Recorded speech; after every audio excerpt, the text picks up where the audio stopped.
Então, pessoal, aqui no nosso curso para a formação de CMDS, hoje nós vamos ver um tema muito importante, é o tema da participação social. Quando a gente fala participação social, estamos querendo dizer o que mesmo? Bem, participar é você contribuir com os processos, é interagir com as pessoas que estão realizando alguma coisa, dar sua opinião, apresentar seu esforço para que alguma coisa aconteça, não é verdade?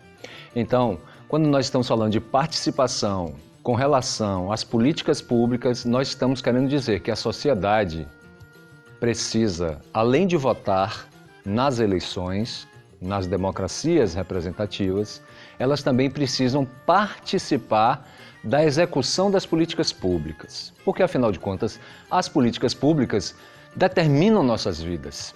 Se nós vamos ter um hospital, uma escola de qualidade, se vamos ter uma rua calçada, um esgoto feito saneamento, se o rio vai ser preservado ou não vai. Tudo isso são ações que têm deliberações, têm planejamento para ser realizado, têm recursos financeiros públicos que o povo paga para que os nossos executores executem. Então, participar é você estar atento ou atenta ao que vai acontecer depois que nós votamos e que elegemos os nossos representantes nas nossas democracias representativas. As histórias das democracias representativas, das repúblicas, como a nossa no Brasil, é bastante farta do quanto de corrupções, quantos desvios de recurso, quanto maltrato do bem público é realizado por muitos dos nossos representantes. Por isso, além de votar, nós temos que estar atentos e atentas a como será executado. Então, como é que se faz para participar? Ora, os conselhos municipais nos municípios, os conselhos estaduais no estado e os conselhos federais na federação, como o professor Mazinho bem nos ensinou no seu módulo, que nós vivemos dentro de uma república federativa que tem 3 instâncias, a federação, que é a União, o Estado, que é o governo do Estado, e os municípios, que são as prefeituras e os governos municipais. Então, quando nós vivemos dentro de uma federação, é importante que a gente cuide daquilo que é direcionado para a execução no nosso município. Quando a prefeitura vai realizar a política pública, antes o prefeito apresenta primeiro um plano de governo que ele se candidata e diz à sociedade o que ele pretende. Depois de eleito, ele tem que apresentar um plano plurianual, ou seja, pluri quer dizer vários anos. Um plano de 4 anos, que é o tempo que dura o governo de um prefeito. Ele tem que fazer esse plano. E onde é que é aprovado esse plano? O plano é aprovado nas câmaras municipais. Os vereadores são representações da sociedade que formam o parlamento, o legislativo municipal, responsável por fazer as leis, vigiar as leis e cuidar para que o executivo realmente ande na linha. Então vamos saber mais sobre o PPA? O Plano Plurianual é um instrumento de planejamento governamental de médio prazo. Ele está previsto lá no artigo 165 da Constituição e estabelece de forma regionalizada as diretrizes, os objetivos e as metas da administração pública, organizada em programas e estruturada em ações que resultem em bens e serviços para a população. Tudo que a Prefeitura, o Estado ou a União executam tem que estar baseado no PPA. E desde 2007, o Estado da Bahia vem realizando seu PPA com participação dos territórios de identidade. Então ele tem que apresentar o plano plurianual na Câmara e aí, uma vez apresentado e aprovado, ele vai executar ao longo dos 4 anos. Para executar ao longo dos 4 anos, o prefeito precisa realizar a cada ano uma lei, chamada Lei Orçamentária Anual, onde ele diz exatamente daquele plano que ele planejou, porque no plano, você sabe, no plano a gente pode planejar mais coisas, mas na hora de executar, você tem que olhar o que você tem no caixa e ver o que vai dar para executar. E tem que ter prioridades. Então ele vai aprovar cada ano uma lei orçamentária dizendo que ele vai gastar exatamente quanto e onde ele vai gastar o dinheiro naquele ano. E a lei também é aprovada nas câmaras municipais. Pergunto a você, quantos de nós participamos dessas reuniões das câmaras que decidem e aprovam essas leis? O plano plurianual e a lei orçamentária. Você, por exemplo, já participou de alguma dessas reuniões nas câmaras? É muito importante, veja que a maioria das pessoas na sociedade passa ao largo. Depois, quando acontece a corrupção, todo mundo chora, todo mundo vai para o bar tomar cerveja, reclamar, falar mal do prefeito, xingar. Chega as eleições, um só falta bater no outro. Tem municípios que as pessoas se matam na defesa dos seus candidatos. Imagine você. Mas na hora de cuidar do dia a dia, para evitar que as coisas aconteçam, as pessoas esquecem de fazer esse papel.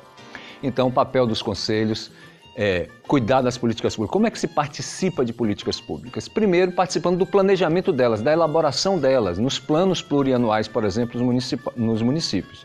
Você vai ter que discutir nesse momento que está indo para a Câmara, se aquelas ideias que estão ali são interessantes, tem que se organizar, trazendo as suas demandas do Conselho, da Agricultura Familiar, da Reforma Agrária, para dentro do plano. Né? Isso aí você participa da execução e da formulação das políticas públicas. Quando aprovado e na execução, você tem que continuar participando, monitorando, fazendo o controle social, se aquela política pública que foi aprovada no plano, foi aprovada no orçamento, está sendo realmente executada durante o exercício do mandato do prefeito a cada ano. Então a gente tem que ficar ligado, nós dos conselhos, para ver se nossas políticas públicas e todas as mais estão sendo executadas realmente de acordo com o planejado e aprovado na Câmara. Isso é muito importante para que as coisas não saiam do trilho, para a gente não chorar o leite derramado depois. É preciso cuidar do processo. E essa participação, então, se faz através dessas instâncias. É preciso ter instâncias que a democracia, a Constituição brasileira, que é uma Constituição cidadã, garante, que são esses conselhos. Os conselhos de saúde, de educação, de segurança alimentar, de criança e adolescente, de segurança. Todas as políticas estruturantes importantes na democracia brasileira, elas prescindem de um conselho, tanto federal, quanto estadual, quanto municipal, exatamente para a sociedade cuidar disso, para não deixar desviar os seus objetivos e os seus recursos para serem executados. Então, nós dos conselhos, nos conselhos, dialogando ali com o prefeito, com o secretário, com as representações dos poderes públicos, nós, a sociedade civil organizada, estamos ali para fazer esse debate, discutir os rumos do que estão dando as políticas públicas, como elas estão acontecendo e cuidando para que elas não saiam do trilho. E se sair, é papel do Conselho ampliar essa participação. Quer dizer, é papel do Conselho constantemente estar dialogando com a sociedade, porque é essa participação cada vez mais efetiva e maior da sociedade que vai fazer com que nossos governantes, nossas execuções, nossos exercícios públicos acertem mais, fiquem na linha e cheguem ao sucesso que nós precisamos. Porque o que é o sucesso de uma política pública? É quando nós vemos o efeito na vida real das pessoas, na vida dessas pessoas melhorando, né? E isso que é o desenvolvimento. O que é o desenvolvimento municipal? O que é um desenvolvimento sustentável? Senão um desenvolvimento que promove a vida, que faz a vida da natureza crescer, das pessoas mais humildes melhorarem, das pessoas médias ampliarem e das pessoas ricas continuarem produzindo mais, também gerando mais emprego. Então, quanto mais equidade, quanto mais igualdade social, quanto mais acesso aos direitos, as garantias dos direitos sociais e humanos que o conjunto da sociedade tenha, aí sim nós estamos medindo um grande desenvolvimento e ele é sustentável. Agora, miséria, fome, opressão, exploração, dominação, controle, que é uma prática comum em sociedades como a nossa de origem autoritária, escravista, latifundiária, do mando, isso nunca vai acontecer um desenvolvimento assim. Por isso que o Brasil tem tantas deformações, com tanta distância entre os pobres e os ricos, com tanta desigualdade social e muita opressão. Nós temos que combater isso dia a dia com a participação cotidiana, mudando a cultura na cabeça das pessoas, convencendo as pessoas de que participar é bom, participar é prazeroso, porque estamos cuidando de nós próprios, da nossa comunidade e do nosso município.